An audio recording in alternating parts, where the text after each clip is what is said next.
Chase Elliott just did something NASCAR fans have been begging for since 2023, and it's happening at one of the sport's most legendary short tracks. This isn't a filler race. This is a Cup champion stepping back into a truck at North Wilkesboro with a team that knows how to win.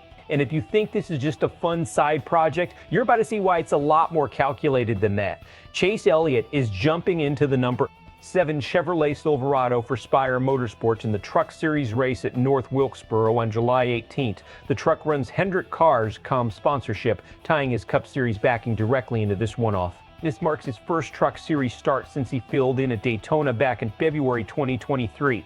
Elliott isn't a stranger to this level. 18 career starts, 3 wins, 11 top 5s, 12 top 10s, over 200 laps led, 2 poles. This is a former champion stepping into a series he's already dominated in flashes. North Wilkesboro isn't just another stop on the schedule.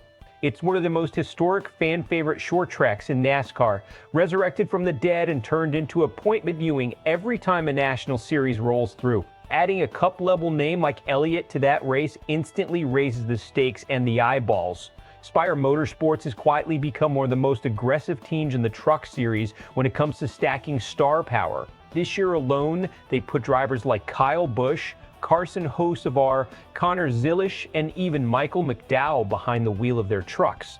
Elliott joining that list isn't random. It's a pattern. Spire is building a reputation as the team that puts big names in strong equipment and lets them go compete for wins, not just make an appearance. There's also a scheduling wrinkle worth noting. Elliott is doing double duty that weekend, also running the Cars Tour for JR Motorsports on Friday night in place of Kyle Busch. That's 2 different disciplines, 2 different cars in the same 48 hours. That's not a driver padding his stats. That's a driver who wants to stay sharp, stay competitive, and stay in front of fans across multiple platforms. Here's where it gets interesting from a strategic standpoint. Elliott isn't walking into unfamiliar territory. His Truck Series numbers are elite. A 16% win rate across his career starts in that series. That's not a guy dabbling. And that's a guy who shows up to trucks and finishes near the front more often than not. Pairing him with Spire is smart on multiple levels. Spire's truck program has 12 wins and 7 poles in just over 4 years, which means Elliott isn't stepping into a backmarker operation to get seat time. He's stepping into legitimate winning equipment. For Spire, this is a marketing and performance win regardless of outcome. Elliott's name alone pulls in extra viewership, extra media coverage, and extra credibility for a truck program that's clearly trying to position itself as the premier home for star drivers wanting one-off runs. The risk here is minimal but real. Short track racing in North Wilkesboro is physical, tight, and unforgiving. One wrong move in traffic and a strong story turns into a wrecked truck and a bad headline. But Elliott's experience level at this track and in this series suggests the team is betting on reward far outweighing risk.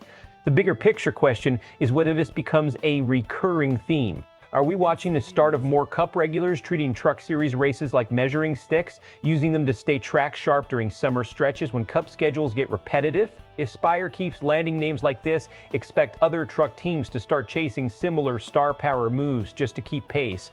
Fans are going to be split into 2 very loud camps. One side is thrilled. Big name, big track, big potential for a great race, and a chance to see a Cup champion mix it up with the Truck Series regulars trying to make a name for themselves. The other side will push back, arguing that spots like this should go to up-and-coming drivers fighting for their careers, not established Cup stars, adding another line to an already stacked resume.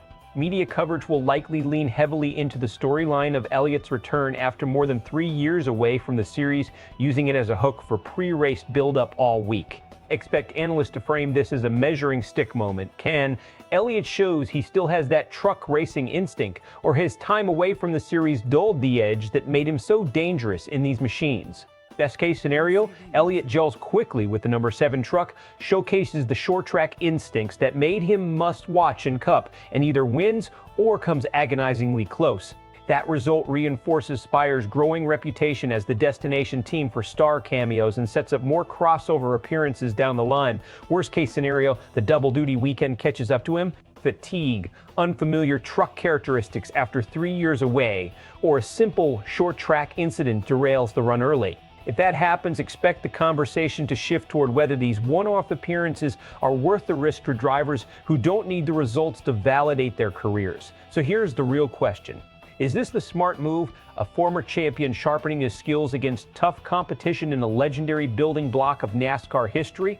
Or is this taking a spot away from a young driver who actually needs the opportunity to prove himself?